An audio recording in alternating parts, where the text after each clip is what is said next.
Les diré que el proletariado no está haciendo la guerra a la clase dominante porque considere que esta guerra es justa. Luchamos en la guerra para ganar y no porque sea justa.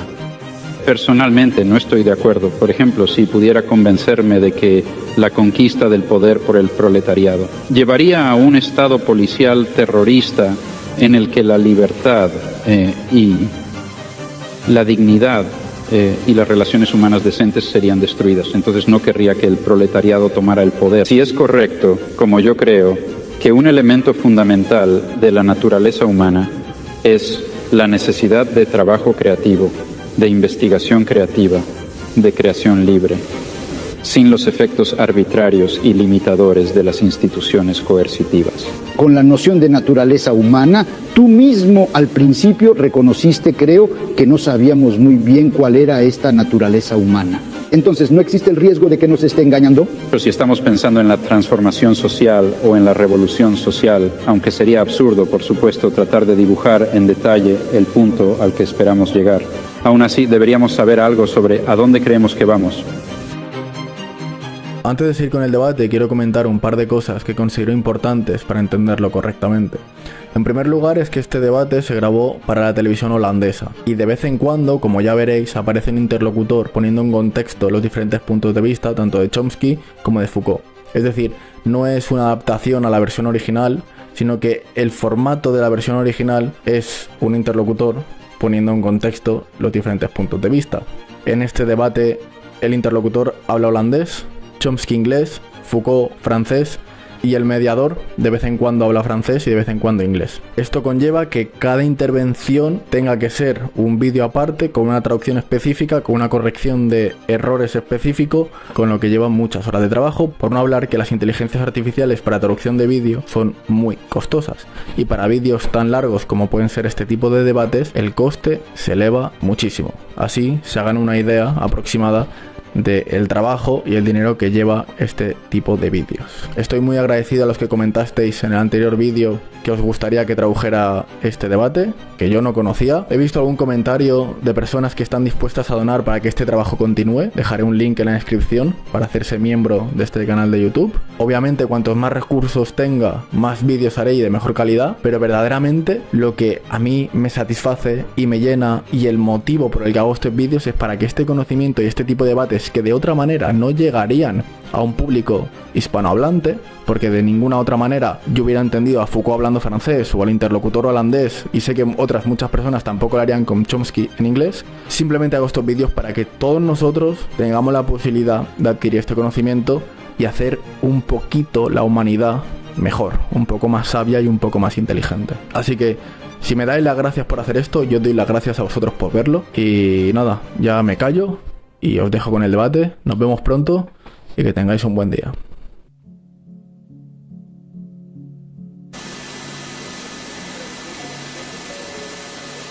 Cuando Galileo descubrió en el siglo XVII que la Tierra giraba alrededor del Sol y no al revés. Supuso un gran shock para mucha gente. Hasta entonces estaban convencidos de que el hombre era el centro del cosmos y habían construido sobre ello toda una filosofía de vida, pero ahora de repente resultó que no era así. La teoría de Foucault puede aclararse afirmando que él en realidad adopta una especie de posición galileana. Después de todo, especialmente desde la época de Galileo, en términos de cultura y sociedad, la gente realmente ha pensado que la gente estaba en el centro allí. Después de todo, él los hizo. Y Foucault lo niega. No es el tema lo que cuenta en la cultura, dice, sino la estructura, lo general. Algo que es comprensible en sí mismo, si se considera que las reglas por las que uno se comporta fueron inventadas en gran medida antes de que uno naciera y que el nombre del inventor nos resulta completamente desconocido. Ahora bien, se puede comparar a Foucault con Galileo, pero en otro aspecto también se puede comparar a Chomsky con Galileo, porque en lingüística, en su profesión, ha tenido un tremendo efecto revolucionario en todo el mundo. Chomsky provocó una auténtica revolución en la lingüística. Y ahora lo interesante es que las teorías de Chomsky apuntan exactamente en la dirección opuesta a las teorías de Foucault. Chomsky sitúa el tema mucho más en el centro. Al confrontar a estos dos pensadores completamente diferentes, también es bueno recordar que ambos también hacen trabajos muy diferentes. Foucault es un investigador cultural, Chomsky es un investigador del lenguaje. O dicho de otra manera, Foucault está muy interesado en la historia del lenguaje científico, Chomsky está muy interesado en el lenguaje que utilizamos, el lenguaje cotidiano. Es interesante en sí mismo, y quizás no una coincidencia, que el debate entre estos dos solo se vuelva feroz y emocionante en la segunda mitad, cuando se trata de política. Aún así, creo que es bueno que haya alguna teoría de antemano, porque en una discusión sobre filosofía y sociedad, no se trata de qué posición política coincidente adoptan ciertos pensadores, sino que, por supuesto, es muy importante ver a partir de qué argumentos lo harán. También sería agradable que este debate se celebrara en el salón de actos del auditorio de la Universidad Técnica de Eindhoven. Una discusión entre dos filósofos, dos investigadores, cuyo trabajo se caracteriza por una gran precisión, un gran detalle y también una gran claridad. Y también pensé que era simbólico que tuviera lugar en una habitación con mucho cristal. Los mundos interior y exterior estaban entrelazados. Durante la transmisión se vio tráfico circulando afuera, de hecho simbólico, porque la relación entre el mundo interior y exterior es primordial en la primera parte del debate del cuarto filósofo sobre la naturaleza humana y la sociedad ideal.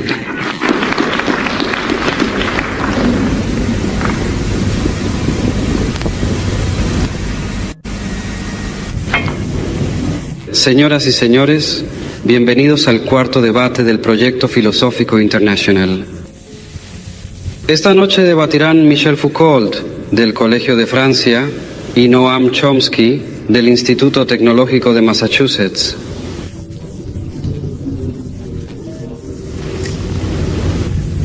Ambos filósofos tienen puntos en común y puntos de diferencia. Quizá la mejor manera de comparar a ambos filósofos sea verlos como excavadores de montañas, trabajando en los lados opuestos de las mismas montañas, con herramientas diferentes, sin saberlo, aunque estén trabajando en la dirección del otro. Todos los saberes relativos al hombre, desde la historia hasta la lingüística y la psicología, se enfrentan a la cuestión de si en última instancia somos el producto de todo tipo de factores externos, o si, a pesar de nuestras diferencias, tenemos algo que podríamos llamar una naturaleza humana común, por la que podemos llamarnos seres humanos. Así que mi primera pregunta es para el señor M. Chomsky, porque usted, señor Chomsky, emplea a menudo el concepto de naturaleza humana. Incluso en esta conexión usted emplea términos como ideas innatas y estructuras innatas. ¿Qué argumentos puede extraer de la lingüística para otorgar una posición tan central a esta noción de naturaleza humana? Bueno, permítanme empezar de una manera ligeramente técnica. Una persona interesada en el estudio de la lengua se enfrenta con un problema empírico muy definido. Se enfrenta a un organismo, un hablante adulto maduro que, de algún modo, ha adquirido una asombrosa gama de habilidades que le permiten, en particular, decir lo que quiere decir, entender lo que la gente le dice y hacerlo de un modo que creo que es apropiado llamar altamente creativo. Ahora, la persona que ha adquirido esta intrincada y altamente articulada y organizada colección de habilidades, la colección de habilidades que llamamos saber un idioma. Esa persona ha estado expuesta a una experiencia determinada. En el transcurso de su vida se le ha presentado una cierta cantidad de datos, de experiencia directa con la lengua, y podemos investigar los datos de que dispone esta persona.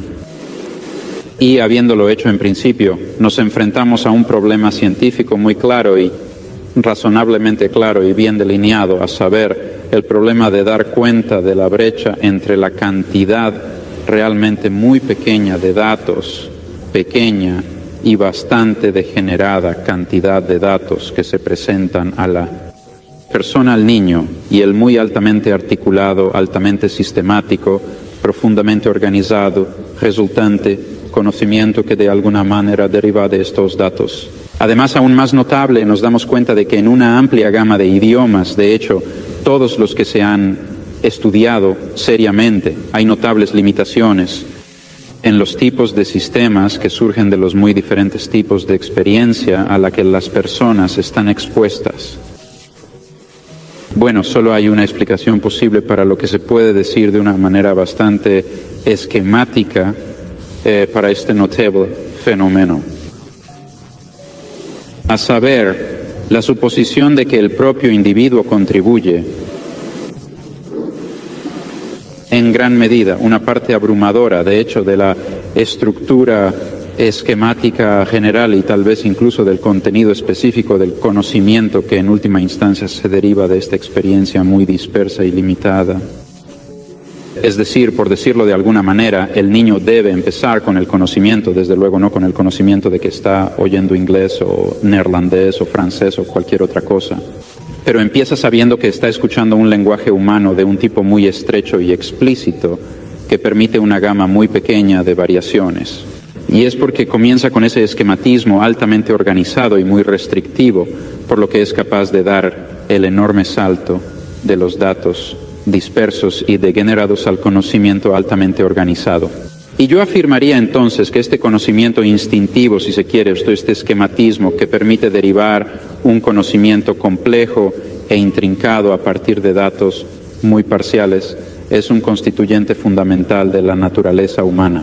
Pero entonces asumo que en otros dominios de la inteligencia humana y otros dominios de la cognición humana e incluso del comportamiento, algo del mismo tipo debe ser cierto. Bien, la colección de esta masa de innatos, esquematismos, principios organizadores innatos que guían nuestro comportamiento social e intelectual e individual. A eso me refiero con el concepto de naturaleza humana. Bueno, señor M. Foucault, si estoy pensando en sus libros como Histoire de la folie les mots et les choses, tengo la impresión de que usted está trabajando en un completamente diferente nivel y también solo la visión, objetivo opuesto, objetivo opuesto.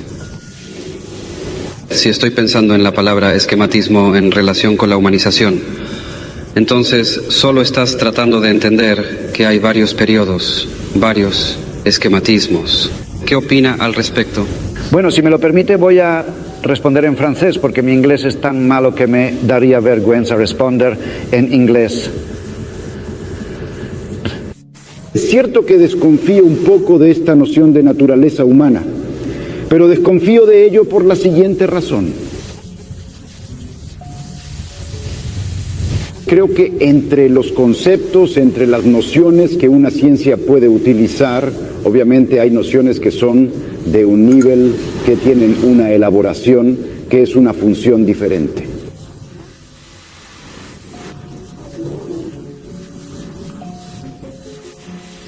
Por ejemplo, bueno, tomemos el caso de la biología.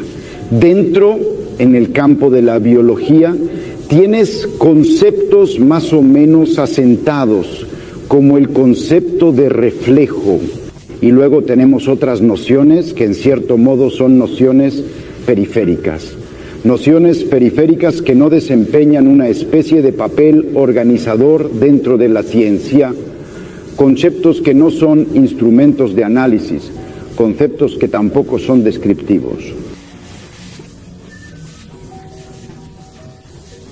Se trata de nociones que simplemente sirven para indicar problemas o para indicar áreas de objetos a estudiar. Tomemos, por ejemplo, una noción como esta que creo fue muy importante en la historia de la biología. Este es simplemente el concepto de vida. Bien, en los siglos XVII o XVIII, las personas que estudiaban la naturaleza no utilizaban el concepto de vida. Clasificaron a los seres naturales, ya fueran vivos o no, en una especie de panorama general o jerarquía. La vida era un concepto que no usaban ni necesitaban. Y luego, a finales del siglo XVIII, surgieron una serie de problemas, como por ejemplo los problemas de la organización interior de estos seres que habían sido clasificados. O también, con el progreso del microscopio, el microscopio de Amnistía, hemos visto aparecer toda una serie de fenómenos que aún no habían sido percibidos y cuyos mecanismos, cuyo funcionamiento aún no estaba claro. Los avances de la química también han revelado problemas relacionados con las relaciones entre las reacciones químicas y los procesos fisiológicos del organismo. Y ahora apareció todo un dominio de objetos absolutamente nuevo para el biólogo, y esto es lo que se llamó vida. Y la vida era una noción que servía para indicar el campo de objetos y nuevos dominios que la ciencia debía explorar. Bueno, y yo diría así, como historiador de la ciencia, si se quiere, que la noción de vida era un indicador epistemológico, un índice de los problemas a explorar, y me pregunto si no podríamos decir lo mismo de la naturaleza humana. Foucault compara así el concepto de naturaleza humana de Chomsky con el concepto de vida en biología y en la historia de esa materia. Y lo hace porque ve el concepto de naturaleza humana como una indicación de un programa de investigación más que como una indicación del hecho de que un ser humano podría lograr tanto por sí solo. Para él, el concepto de naturaleza humana es en realidad una especie de lista de compras científica y nada más. Y Chomsky está dispuesto a aceptar esto siempre que esté claro que materias como la biología, la fisiología y la neurología aún no cuentan con los recursos para describir adecuadamente la naturaleza humana y las habilidades lingüísticas.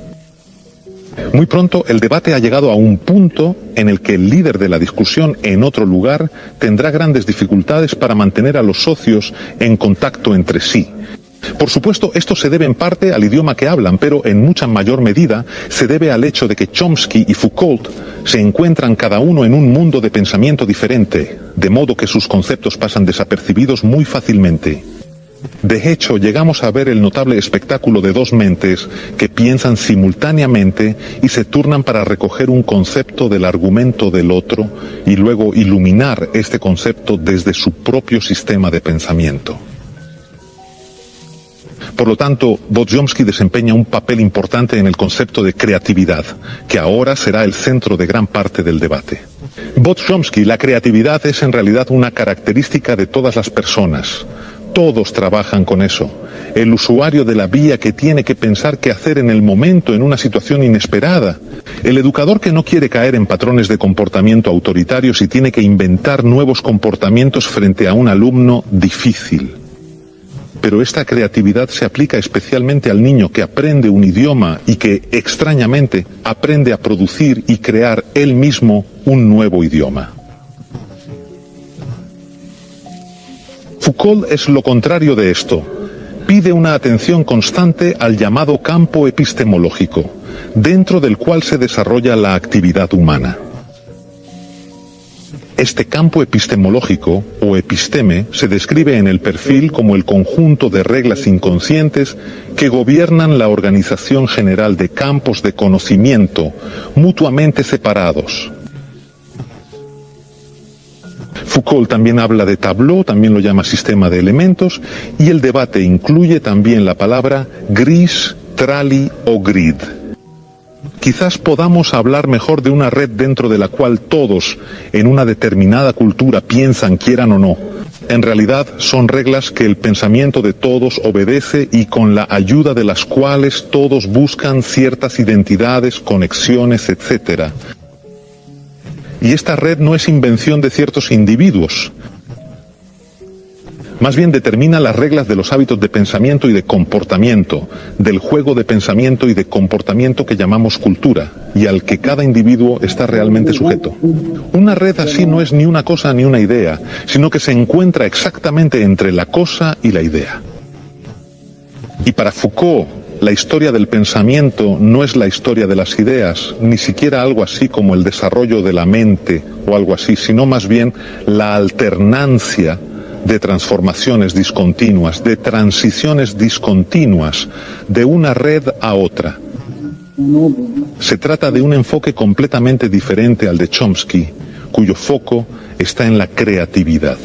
Y está claro que en este punto volvemos a encontrar en Foucault el mismo destronamiento del sujeto del que ya hablamos a propósito de Galileo.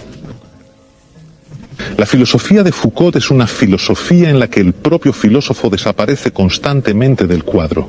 Sí, paradójicamente, habría que decir que en realidad es una filosofía sin filósofo, y también hay que generalizar esto, porque para Foucault el hombre es en cierto sentido el gran ausente en su propia cultura.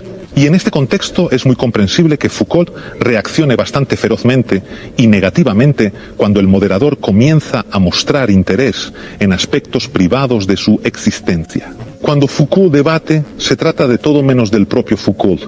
Esta es, por tanto, una introducción a la siguiente parte teórica bastante extensa del debate, que en realidad aborda continuamente todo tipo de aspectos de una pregunta principal: ¿hasta qué punto es capaz el hombre de descubrir algo nuevo? Y de ser así, ¿cómo deberíamos hacerlo? ¿Entender? Me parece una pregunta muy relevante, sobre todo si tenemos en cuenta que necesitaremos bastantes nuevas formas de comportamiento, conocimiento y ciencia si queremos sobrevivir juntos en nuestro mundo. Continuamos ahora donde Foucault explica por qué no presta tanta atención a la creatividad del individuo en la historia.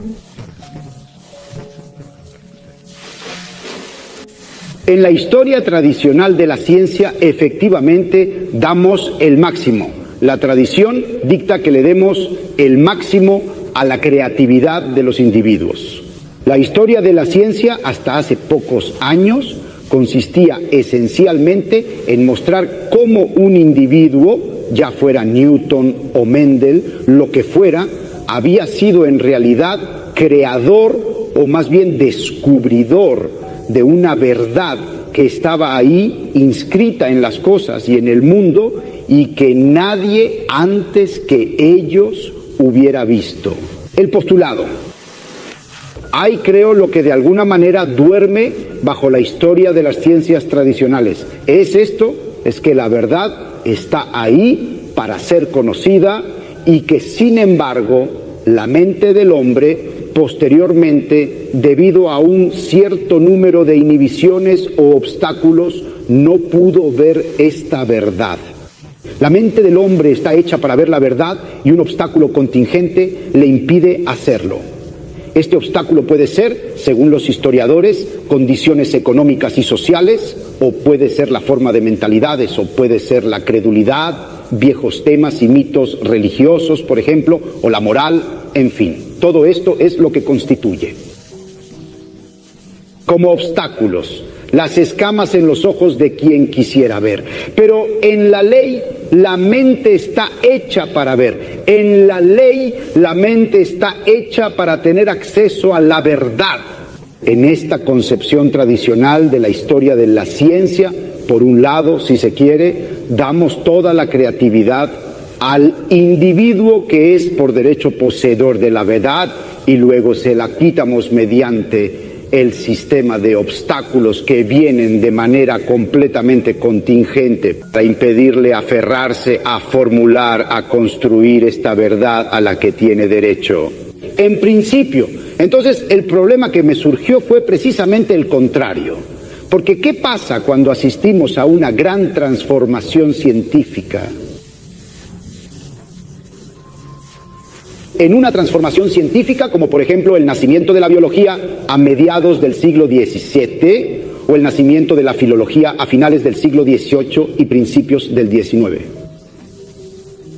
Es verdad que cierto número de obstáculos, cierto número de prejuicios, cierto número de ideas prefabricadas caen y desaparecen, pero lo que me llamó la atención es que una ciencia, en el momento en que nace, no solo se deshace de un cierto número de obstáculos y oscuridades, sino que al mismo tiempo elimina un cierto número de conocimientos y de conocimientos existentes que oculta, como si se aplicara una nueva retícula que, si bien permite que aparezcan fenómenos hasta ahora oculta conocimientos ya adquiridos. Así pues, una ciencia, el progreso de una ciencia, la adquisición de una ciencia, no es simplemente el olvido de viejos prejuicios, no son simplemente los obstáculos que caen, es una verdadera red nueva que esconde un cierto número de cosas y de pronto los hace aparecer.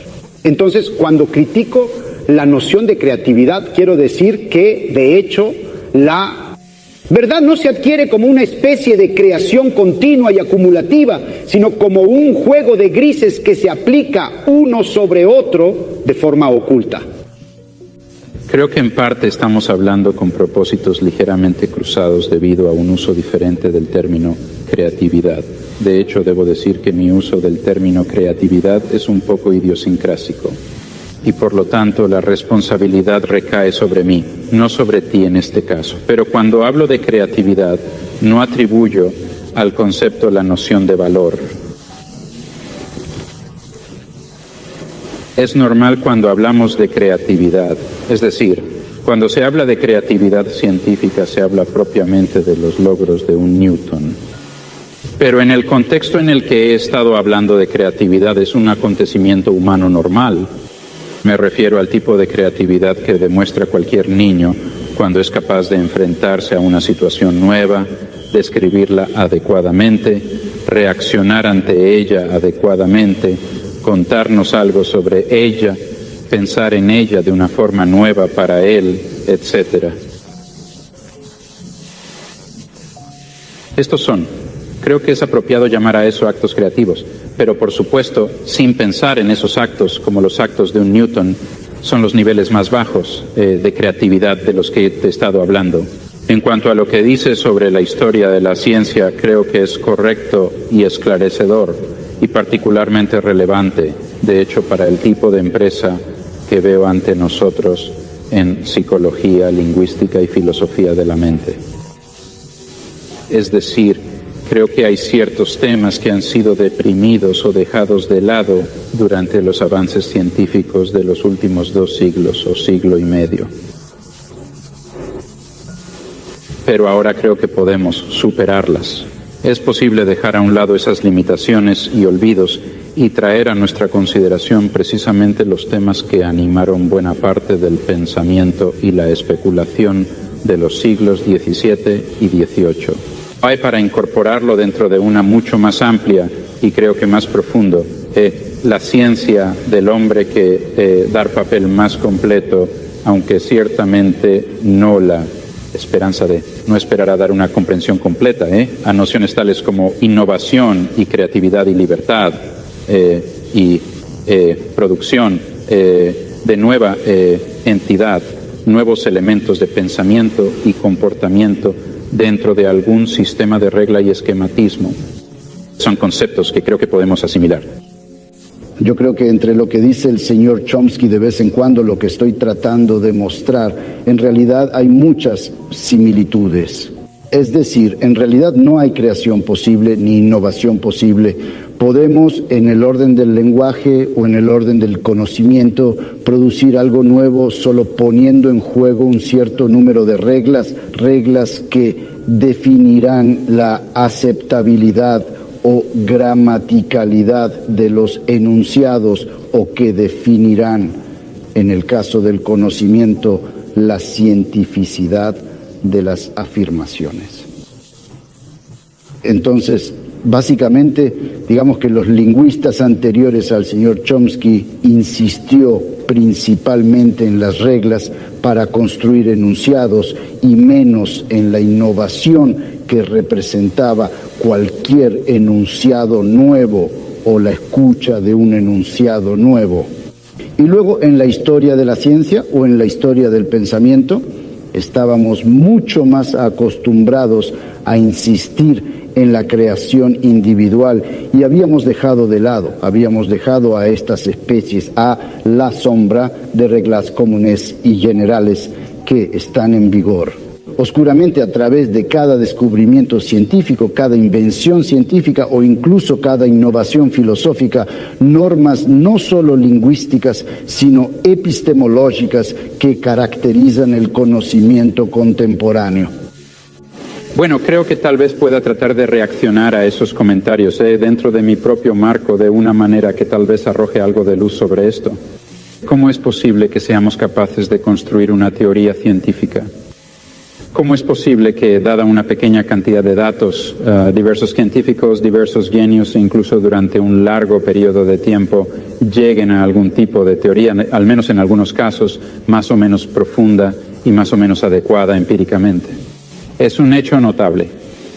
Y de hecho, si no fuera el caso de que estos científicos, incluidos los genios, si no tuvieran incorporada en sus mentes, de alguna manera obviamente inconsciente, la especificación de lo que es una posible teoría científica, entonces este salto inductivo sería ciertamente bastante imposible. Del mismo modo que si cada niño no tuviera incorporado en su mente el concepto del lenguaje humano de una forma muy natural, de una forma muy estrecha, entonces el salto inductivo de los datos al conocimiento de una lengua sería imposible. Así que aunque el proceso de, derivar el conocimiento de la física a partir de datos sea mucho más complejo, mucho más difícil para nosotros, para organismos como nosotros, mucho más dilatado en el tiempo, requiera la intervención de genios, etcétera, etcétera. Sin embargo, en cierto sentido, el logro de descubrir la ciencia física o la biología o lo que se quiera, se basa en algo bastante parecido al logro del niño normal al descubrir la estructura de su lenguaje. Es decir, debe lograrse sobre la base de una limitación inicial, una restricción inicial de la clase de teorías posibles, y el hecho de que la ciencia converja y progrese, eso mismo nos muestra que existen tales limitaciones y estructuras iniciales. Es decir, no creo que el progreso científico sea simplemente una cuestión de adición acumulativa de nuevos conocimientos y absorción de nuevas teorías y demás. Más bien, creo que tiene esta especie de patrón irregular que usted describe para obtener ciertos problemas y saltar a nuevas teorías, etcétera, etcétera. ¿Verdad? Pero creo que la explicación de eso, así que creo que tal vez se pueda aventurar una explicación para este hecho. Y simplificando mucho, no quiero decir lo que voy a decir ahora. Literalmente es como si, como seres humanos, un organismo particular biológicamente dado, tuviéramos en la cabeza, para empezar, un cierto conjunto de estructuras intelectuales posibles, de ciencias posibles. ¿De acuerdo? Ahora bien, en el afortunado caso de que algún aspecto de la realidad tenga el carácter de una de estas estructuras en nuestra mente, entonces tenemos una ciencia. Y es por esto, es debido a esta limitación inicial en nuestras mentes a un cierto tipo de ciencia posible. Es precisamente eso lo que proporciona la tremenda riqueza y creatividad del conocimiento científico. Es decir, si no lo fuera, es importante recalcar que esto tiene que ver con tu punto sobre limitación y libertad. Si no fuera por estas limitaciones, no tendríamos el acto creativo de pasar de un poco de conocimiento, un poco de experiencia, a un conjunto rico y muy articulado y complicado de conocimientos. Precisamente por eso creo que el progreso de la ciencia tiene el carácter errático, irregular y transformador que usted describe. Y eso no significa que en última instancia todo vaya a caer dentro del dominio de la ciencia, todo lo contrario. Personalmente creo que muchas de las cosas que nos gustaría entender, y tal vez las que más nos gustaría entender, como la naturaleza del hombre o la naturaleza de una sociedad decente o muchas otras cosas, podrían realmente estar fuera del alcance de las posibles ciencias humanas. Bueno, creo que ahora tenemos dos preguntas a partir de esta declaración. Una pregunta es, si puede estar de acuerdo, señor Foucault, ¿está de acuerdo con la afirmación sobre una combinación de limitación, fundamentalmente no una combinación? No es una cuestión de combinación. La creatividad solo es posible a partir de un sistema de reglas. No es una mezcla de regularidad y libertad. La libertad solo se ejerce realmente sobre un fondo, desde una red de regularidad.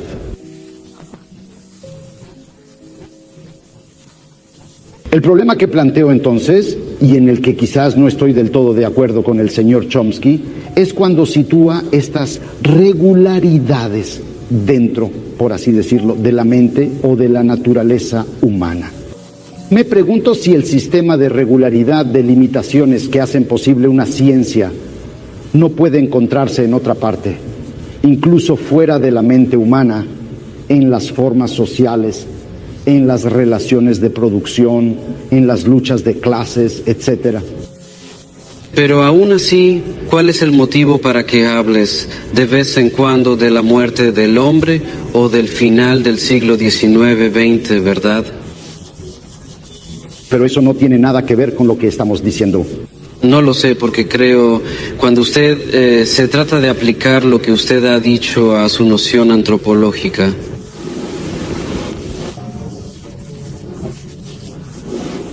ya te has negado a hablar de tu propia creatividad y libertad, ¿no? Entonces, ¿en qué tiene razón? ¿Cuáles son las razones psicológicas? Me pregunto.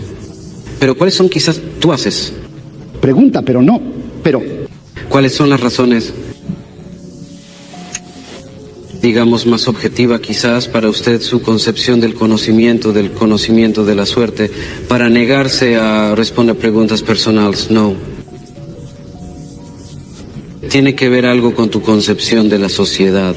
Entonces, cuando hay un problema aquí para ustedes, ¿cuáles son las razones para convertir el problema en un asunto personal? no estoy haciendo de un asunto personal un problema en absoluto. Hago una pregunta personal ante la ausencia de problema. Es decir, a lo largo de la historia tradicional del pensamiento, de las ideas y de las ciencias, siempre nos hemos planteado el problema de saber a qué edad debió destetar Newton para concebir la gravitación universal. Cuando conoció Cuvier a su primera amante para descubrir finalmente los fósiles, la anatomía comparada, etc. Este tipo de análisis que finalmente caricaturizo, este tipo de análisis, y creo que sin interés es mucho más interesante para captar las transformaciones del conocimiento en general, tanto dentro del campo general de las ciencias como también de este dominio un tanto vertical, que constituye una sociedad, una cultura, una civilización en un momento dado. Y cuando captamos toda la transformación en ese momento, nos damos cuenta de que los pequeños acontecimientos individuales de la vida del científico no son importantes. Una vez más, en este último comentario de Foucault, la vida individual del erudito investigador desaparece del cuadro. Pero ¿qué pasa con la relación entre el hombre y su cultura en lo que respecta a la política? Y quizás incluso con la cuestión de cómo se puede cambiar esa cultura y esa sociedad. Después de todo, se puede demostrar que en la historia de las ciencias, en la historia de la cultura, la contribución del individuo juega un papel casi insignificante, pero la cuestión de cómo actuar, la cuestión política, sigue siendo válida. Y después de lo anterior, puede que ya esté claro que desde la perspectiva de Foucault, esta cuestión política se convierte en gran medida en la cuestión de hasta qué punto puede el hombre escapar de su propia cultura. Es importante señalar que Foucault no quiere distanciarse en absoluto de la política.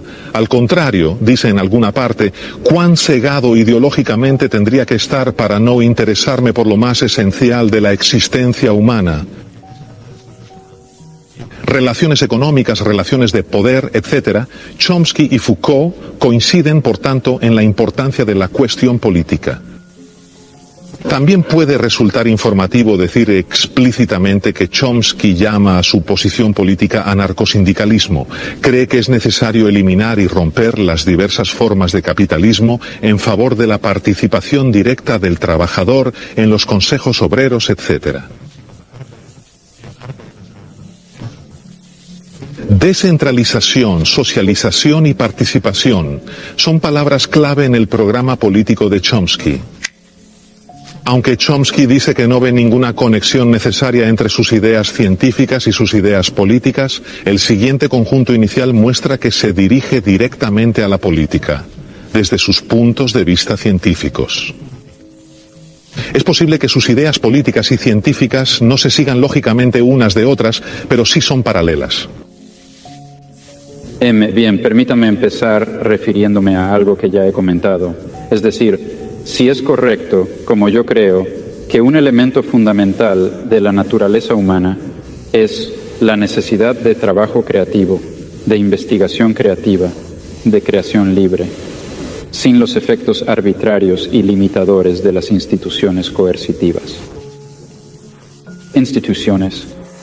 Entonces, por supuesto, se deduce que una sociedad decente debe maximizar las posibilidades de que esta característica humana fundamental se haga realidad.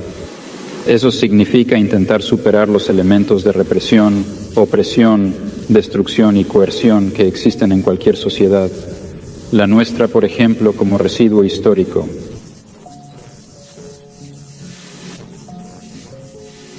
Ahora, un sistema federado y descentralizado de asociaciones libres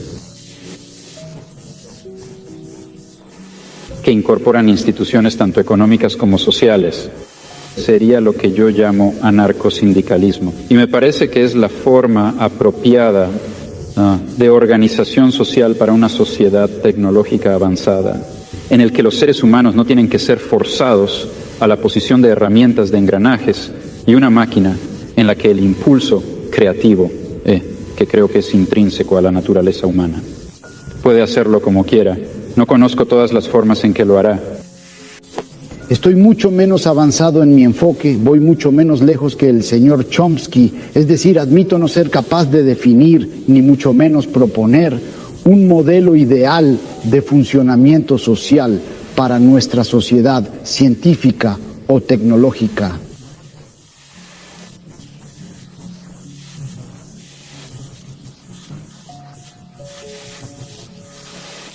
Por otro lado, una de las tareas que me parece urgente e inmediata antes que cualquier otra es esta. Estamos acostumbrados, al menos en nuestra sociedad europea, a considerar que el poder está situado en manos del gobierno y lo ejercen un cierto número de instituciones muy específicas que son la administración. En Francia la llamamos prefectura. Bueno, no. Sé que dicen en otros lados, la administración, la policía, el ejército. Sabemos que todas estas instituciones están diseñadas para transmitir órdenes, hacerlas cumplir y castigar a las personas que no las obedecen. Pero creo que el poder político se sigue ejerciendo y además se ejerce a través de un cierto número de instituciones que parecen no tener nada en común con el poder político, que parecen independientes de él y que no lo son.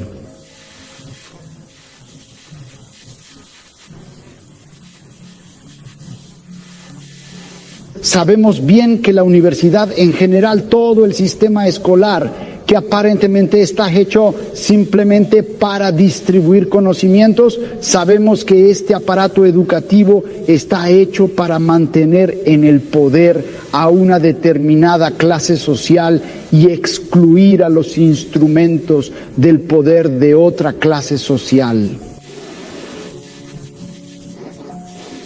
Algo así como la psiquiatría, que también aparentemente solo está destinada al bien de la humanidad y al conocimiento de los psiquiatras. La psiquiatría no deja de ser una determinada forma de imponer el poder político a un grupo social, también la justicia. Bueno, y me parece que la tarea política actual en una sociedad como la nuestra es criticar el juego de las instituciones aparentemente más neutrales e independientes, criticarlas, atacarlas de tal manera que la política de violencia que se ejerció oscuramente en ellos, levántate y para que podamos luchar contra ellos. Querer inmediatamente, finalmente, si buscamos dar inmediatamente el perfil y la fórmula de la sociedad futura, sin haber criticado adecuadamente todas las denuncias de violencia política que se ejercen en nuestra sociedad, corremos el riesgo de permitir que se reconstituya incluso a través de formas como nobles, aparentemente tan puros como los del sindicalismo anarquista. Sí, estoy totalmente de acuerdo, no solo en teoría, sino también en acción. Es decir, hay dos tareas intelectuales. Uno y el que yo estaba discutiendo, intentar crear la visión de una futura sociedad justa Otra tarea es entender muy claramente la naturaleza del poder y la opresión y el terror y la destrucción en nuestra propia sociedad. Y eso incluye sin duda a las instituciones que ha mencionado, así como las instituciones centrales de cualquier sociedad industrial. Concretamente, las instituciones económicas, comerciales y financieras. En el próximo periodo, las grandes corporaciones multinacionales, que no están muy lejos de nosotros físicamente esta noche. Esas son las instituciones básicas de opresión y coerción y gobierno autocrático, que parecen neutrales. Al fin y al cabo dicen, estamos sujetos a la democracia del mercado. Aún así, creo que sería una gran pena perder o dejar de lado por completo la tarea algo más abstracta y filosófica, si se quiere, de intentar establecer las conexiones entre un concepto de naturaleza humana. Esto da pleno margen a la libertad, la dignidad, la creatividad y otras características humanas fundamentales. Y lo relaciona con alguna noción de estructura social en el que esas propiedades pudieran realizarse, en el que pudiera tener lugar una vida humana con sentido. Y de hecho, si estamos pensando en la transformación social o en la revolución social, aunque sería absurdo, por supuesto, tratar de dibujar en detalle el punto al que esperamos llegar, aún así deberíamos saber algo sobre a dónde creemos que vamos, y tal teoría puede decírnoslo. Sí, pero entonces no hay peligro si decimos que existe una cierta naturaleza humana. Esa naturaleza humana no ha recibido en la sociedad actual los derechos y las posibilidades que le permitirían realizarse. Eso es lo que dijiste, creo. Si admitimos esto, no corremos el riesgo de definir esta naturaleza humana a la vez ideal y real.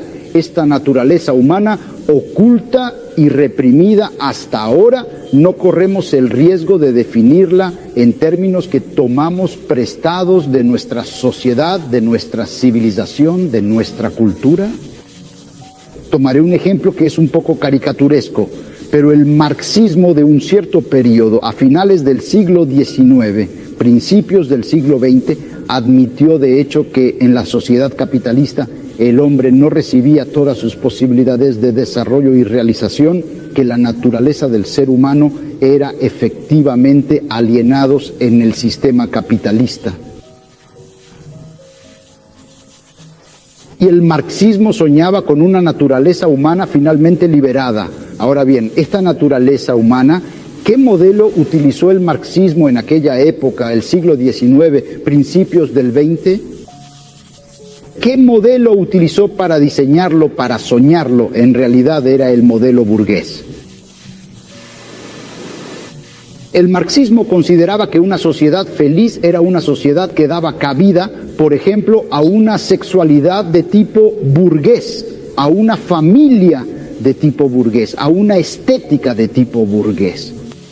Y es muy cierto que así sucedió en la Unión Soviética, donde con el pretexto de crear una sociedad en la que el hombre finalmente realice su naturaleza, hemos reconstituido un tipo de sociedad a la vez real y utópica, transpuesta de la sociedad burguesa del siglo XIX.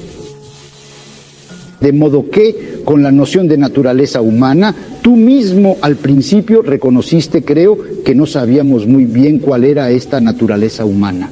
Entonces, ¿no existe el riesgo de que nos esté engañando? Sabéis que Mao Zedong hablaba de naturaleza humana burguesa y de naturaleza humana proletaria y considera que no son lo mismo. Bueno, verás, creo que en el ámbito intelectual de la acción política, que es el ámbito de tratar de construir una visión de una sociedad justa y libre sobre la base de alguna noción de la naturaleza humana, en ese ámbito nos enfrentamos al mismo problema que en la acción política inmediata. Por ejemplo, para ser concretos, gran parte de mi actividad tiene que ver con la guerra de Vietnam. Y una buena parte de mi propia energía se dedica a la desobediencia civil. Bueno, la desobediencia civil en los Estados Unidos es una acción emprendida frente a considerables incertidumbres sobre sus efectos. Por ejemplo, amenaza el orden social en formas que, digamos, se podría argumentar traer el fascismo. Eso sería muy malo para Estados Unidos, para Vietnam, para Holanda y para todos los demás. Así que hay un peligro, ese es un peligro al emprender este acto concreto. Por otro lado, es muy peligroso no emprenderla. A saber, si no lo emprenden, la sociedad de Indochina será despedazada por el poder americano. Y ante esas incertidumbres hay que elegir un curso de acción. Pues bien, del mismo modo, en el ámbito intelectual, uno se enfrenta a las incertidumbres que usted plantea correctamente. Nuestro concepto de la naturaleza humana es ciertamente limitado, parcial, socialmente condicionado, constreñido por nuestros propios defectos de carácter y los defectos y las limitaciones de la cultura intelectual en la que existimos. Pero, al mismo tiempo, es de vital importancia que tengamos alguna orientación que nos permita saber qué objetivos imposibles estamos tratando de alcanzar si esperamos lograr algunas de las metas posibles. Y eso significa que tenemos que ser lo suficientemente audaces como para especular y crear teorías sociales sobre la base de conocimientos parciales, al tiempo que permanecemos muy abiertos a la fuerte posibilidad, de hecho, probabilidad abrumadora, de que, al menos en algunos aspectos, estemos muy lejos de la realidad. Bueno, tal vez sea interesante avanzar un poco más en este problema de la estrategia. Así, por ejemplo, en el caso de Holanda, teníamos algo así como población, censo. Estabas obligado a rellenar tus papeles y demás, ya sabes. Así que a esto lo llamaríais, si no estáis rellenando vuestro papel, desobediencia civil. Ahora mismo yo tendría un poco de cuidado con eso porque, volviendo a un punto muy importante que señaló el señor Foucault, no hay que permitir necesariamente que el Estado defina lo que es legal. Ahora bien, el Estado tiene poder para imponer un determinado concepto de lo que es legal, pero el poder no implica justicia o corrección. Aún así, el Estado puede definir algo como desobediencia civil y puede equivocarse al hacerlo. Por ejemplo, en Estados Unidos, el Estado la define como desobediencia civil. Para, digamos, descarrilar un tren de municiones que va a Vietnam, y el Estado se equivoca al definir eso como desobediencia civil, porque es legal y correcto y debe hacerse. Es correcto llevar a cabo acciones que impidan los actos criminales del Estado. Igual que es correcto violar una ordenanza de tráfico para evitar un asesinato.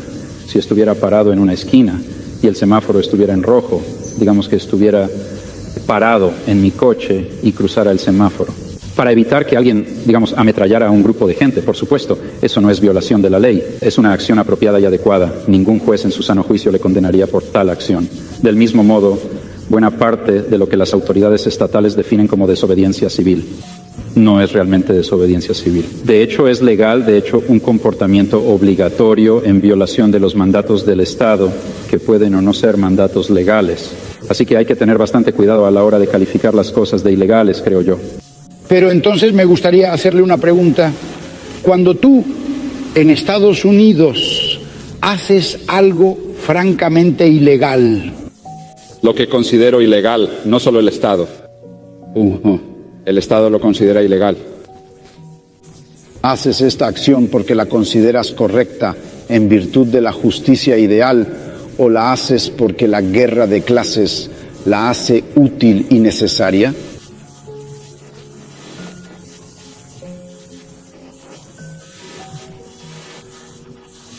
Bueno, de nuevo, muy a menudo cuando hago algo que el Estado considera ilegal, yo lo considero legal.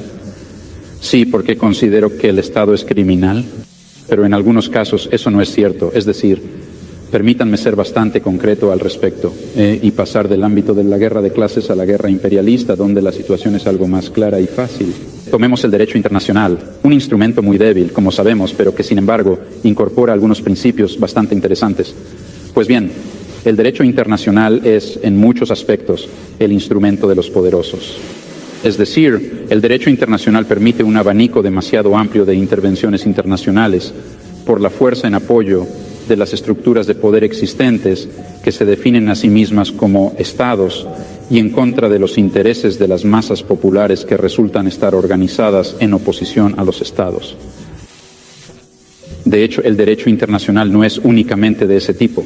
Y de hecho hay elementos interesantes del derecho internacional, digamos, incrustados en la Carta de las Naciones Unidas que permiten, de hecho creo que exigen que el ciudadano actúe contra su propio Estado de formas que el Estado considerará falsamente como criminales. Pero sin embargo está actuando legalmente, porque resulta que el derecho internacional también prohíbe la amenaza o el uso de la fuerza en los asuntos internacionales, excepto en algunas circunstancias muy limitadas, entre las que, por ejemplo, no se encuentra la guerra de Vietnam.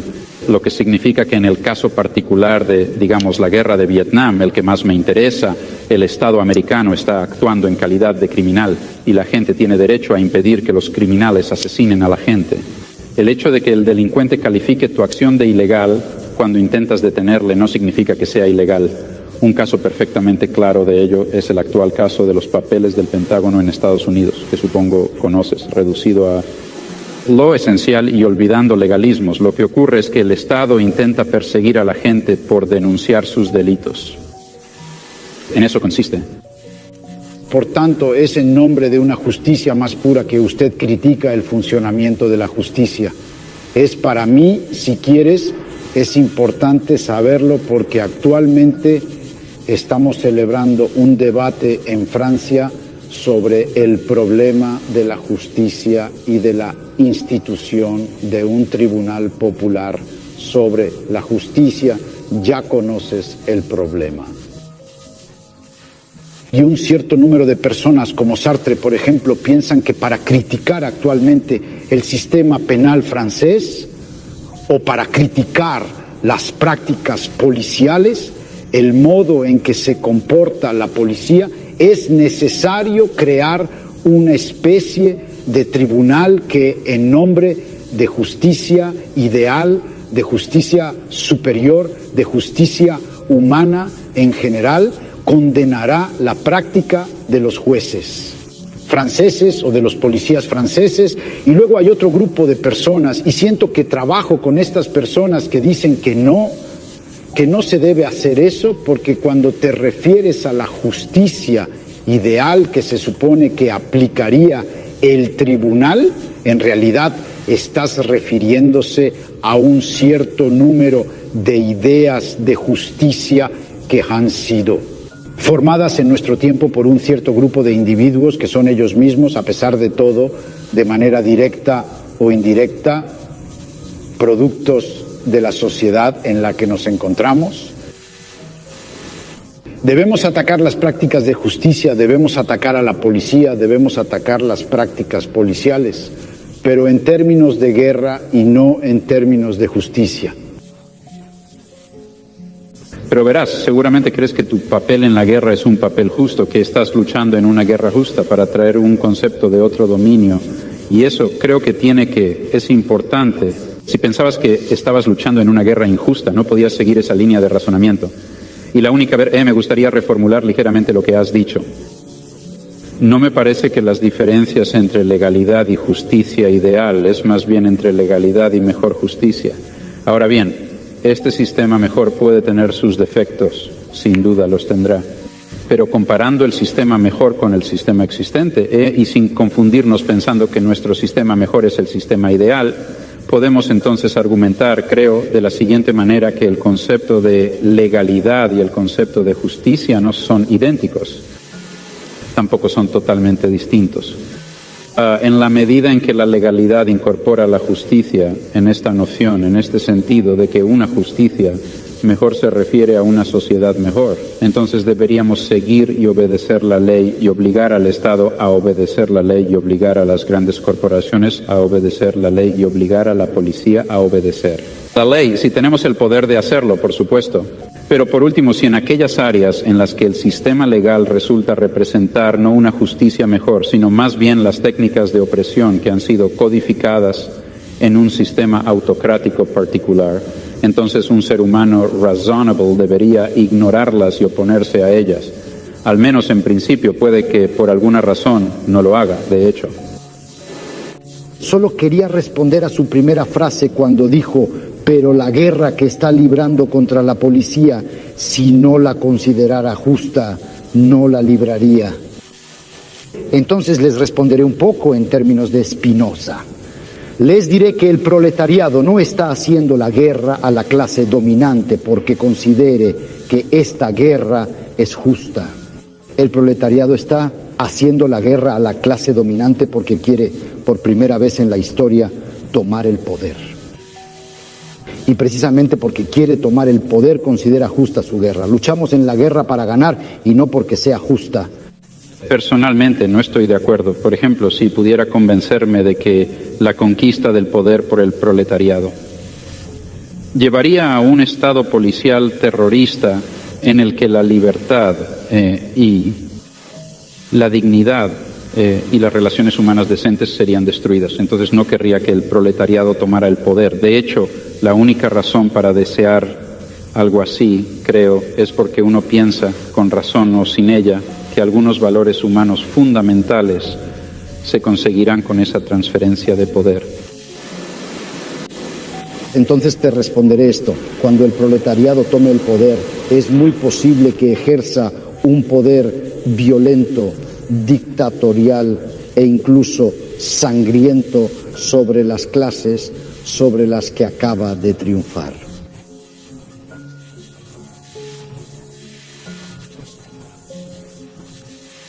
No veo qué objeción se puede hacer a esto. Ahora tú dímelo. Usted me dirá: ¿y si el proletariado ejerce sobre sí mismo este poder sangriento, tiránico e injusto, el proletariado? Entonces te respondo, esto solo puede suceder si el proletariado realmente no ha tomado el poder, sino que es solo una clase fuera del proletariado, o un grupo de personas dentro del proletariado, una burocracia o los restos de la pequeña burguesía, etc. Tomó el poder. Bueno, no estoy nada satisfecho con esa teoría de la revolución, por muchas razones históricas y de otro tipo.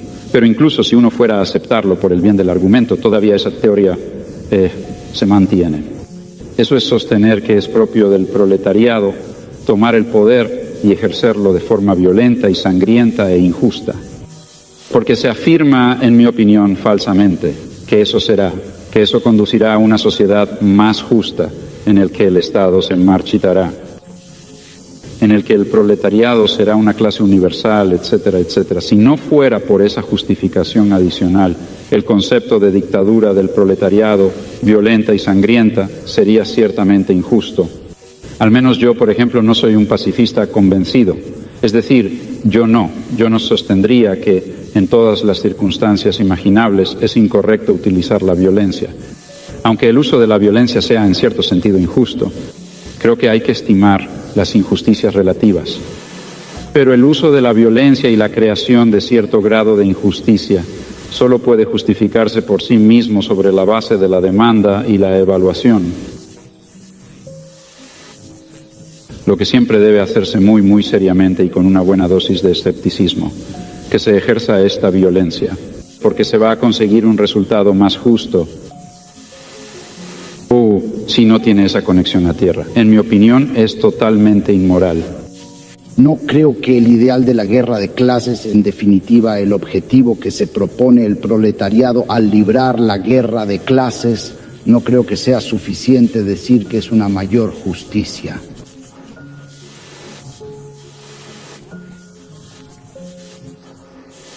Lo que el proletariado quiere hacer al expulsar a la clase actualmente en el poder y tomar el poder para sí es precisamente la supresión del poder de clase en general. Esa es la justificación adicional, Pero es en términos de justicia, es porque el fin que se alcanzará, se afirma, es un fin justo. Si el no leninista o lo que quieras se atreviera a decir que tenemos derecho a tomar el poder, digamos nosotros, el proletariado, y luego arrojar a todos los demás a los crematorios, digamos. Es decir, si esa fuera la consecuencia de que el proletariado tomara el poder, por supuesto que no sería apropiado. La idea es, y por las razones que he mencionado, soy escéptico al respecto, que un periodo de dictadura violenta, de dictadura quizás violenta y sangrienta, está justificado. Porque eso significará la sumersión y el fin de la opresión de clase, un fin propio a alcanzar en la vida humana. Pero me parece que, en cualquier caso, la noción misma de justicia funciona dentro de la sociedad de clases como una demanda por parte de la clase oprimida y como una justificación por parte de la clase opresora. Y en una sociedad sin clases, no estoy seguro de que todavía ayudemos a utilizar esta noción de justicia. Bueno, aquí realmente no estoy de acuerdo. Creo que hay una especie de base absoluta. Si me presionas demasiado tendré problemas, porque no puedo esbozarlo, pero algún tipo de base absoluta, en última instancia, reside en las cualidades humanas fundamentales, en los que se fundamenta una verdadera noción de justicia. Y creo que nuestros sistemas de justicia existentes, creo que es demasiado precipitado caracterizar nuestros actuales sistemas de justicia como meros sistemas de opresión de clase.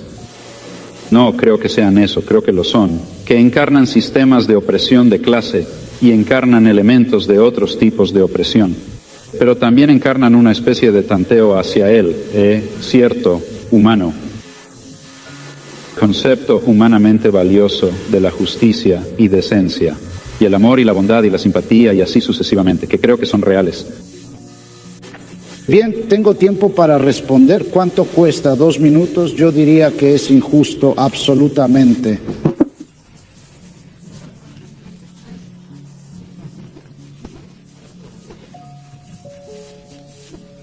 No, pero bueno, no voy a responder en tan poco tiempo. Solo diría esto. No puedo evitar, al contrario de lo que piensas, no puedo evitar creer que esta noción de naturaleza humana, esta noción de bondad, de justicia, de esencia humana, de realización de la esencia humana, todas estas son nociones y conceptos que se han formado dentro de nuestra civilización, en nuestro tipo de conocimiento, en nuestra forma de filosofía y que en consecuencia es incluso parte de nuestro sistema de clases y que no podemos, por lamentable que sea, no podemos utilizar estas nociones para describir o justificar una lucha que debería en principio alterar los cimientos mismos de nuestra sociedad. Hay aquí una extrapolación para la que no puedo encontrar una justificación histórica. Bueno, creo que podemos empezar inmediatamente la discusión. Y, señor Chomsky, me gustaría hacerle una pregunta. En su discusión, usted tenía el vocabulario proletariado. Nosotros como proletarios. Es la ironía de la historia que en este momento jóvenes intelectuales procedentes de la clase media y alta se autodenominen proletarios y digan que debemos unirnos a los proletarios. Pero no veo ninguna clase, proletarios conscientes. Es un gran dilema. En nuestra sociedad actual no es cierto que todas las personas realicen un trabajo útil, productivo o que les satisfaga. Obviamente está muy lejos de ser cierto. Esa gente, mucha gente que está excluida de la posibilidad del trabajo productivo. Y creo que la revolución, si se quiere, debe ser en nombre de todos los seres humanos. Pero tendrá que ser conducido por ciertas categorías de seres humanos y esos serán creo yo, los seres humanos que realmente están implicados en el trabajo productivo de la sociedad. Ahora bien, lo que sea eso variará en función de la sociedad. En nuestra sociedad creo que incluye a los trabajadores intelectuales. Así que creo que los estudiantes revolucionarios, si se quiere, tienen un punto parcial, es decir, es algo muy importante en una sociedad industrial moderna y avanzada. Es muy importante cómo se identifican los intelectuales formados si van a ser tecnócratas, digamos, o servidores del Estado o del poder privado. O, alternativamente, si van a identificarse como parte de la mano de obra que resulta estar realizando un trabajo intelectual. Si es esto último, entonces pueden y deben desempeñar un papel decente en una revolución social progresista. Si es lo primero, entonces forman parte de la clase de los opresores. Tengo una pequeña pregunta adicional o más observación para usted, que es que usted desea una actitud muy valiente hacia la guerra en Vietnam. ¿Cómo se puede sobrevivir en una institución como el MIT, conocido aquí como uno de los grandes contratistas de guerra y artífices intelectuales de esta guerra? Eso tiene dos aspectos. Una es la cuestión de cómo me tolera el MIT-M y la otra pregunta es cómo lo tolero. Bueno, en cuanto a cómo me tolera el MIT, de nuevo, creo que no hay que ser demasiado esquemático. Es cierto que el MIT es una importante institución de investigación bélica, pero también es cierto que encarna valores libertarios muy importantes que están, creo, bastante arraigados en la sociedad estadounidense. Afortunadamente para el mundo no están lo suficientemente arraigados como para salvar a los vietnamitas, pero sí lo suficiente como para hacerlo. Prevenir catástrofes mucho peores. Y aquí creo que hay que matizar un poco. Es decir, hay terror y agresión imperial, hay explotación, hay racismo, muchas cosas por el estilo. Pero también coexiste con ella una preocupación real por una especie de derechos individuales que, por ejemplo, están plasmados en la Declaración de Derechos, que no es en absoluto una mera expresión de la opresión de clase. También es una expresión de la necesidad de defender al individuo frente al poder del Estado. Ahora, estas cosas coexisten, ya sabes, no es tan simple. No todo es malo o bueno, y es porque es el equilibrio particular en el que coexisten que hace que un instituto que produce armas de guerra esté dispuesto a tolerar. De hecho, en muchos aspectos incluso alentó, para ser honesto, una persona que está involucrada en la desobediencia civil contra la guerra. Ahora, en cuanto a cómo tolero el MIT, eso plantea otra cuestión. Hay gente que sostiene, y nunca han entendido su lógica, que un radical debe desvincularse de todas las instituciones opresoras. Es decir, la lógica de ese argumento es que Karl Marx no debería haber estudiado en el Museo Británico, que en todo caso era el símbolo del imperialismo más feroz del mundo. El lugar donde se reunieron todos los tesoros del imperio, ya sabes, la violación de las colonias fue todo vertido allí y así sucesivamente y así sucesivamente. Pero creo que Karl Marx tenía mucha razón al estudiar en el Museo Británico. Acertó al utilizar en su contra los recursos y, de hecho, los valores liberales de la civilización que intentaba superar. Y creo que lo mismo se aplica en este caso. Pero ¿no temes que tu presencia en el MIT les haga tener la conciencia limpia? La verdad es que no veo cómo. Quiero decir, creo que mi presencia en el MIT sirve marginalmente para, espero que mucho, no sé cuánto, aumentar el activismo estudiantil contra muchas de las cosas que defiende el MIT, por ejemplo. Señoras y señores, creo que este tiene que ser el final del debate. Señor Chomsky, señor Foucault, les agradezco mucho su debate, tanto técnico y teórico como político. Muchas gracias, tanto a la parte de la audiencia aquí como en casa.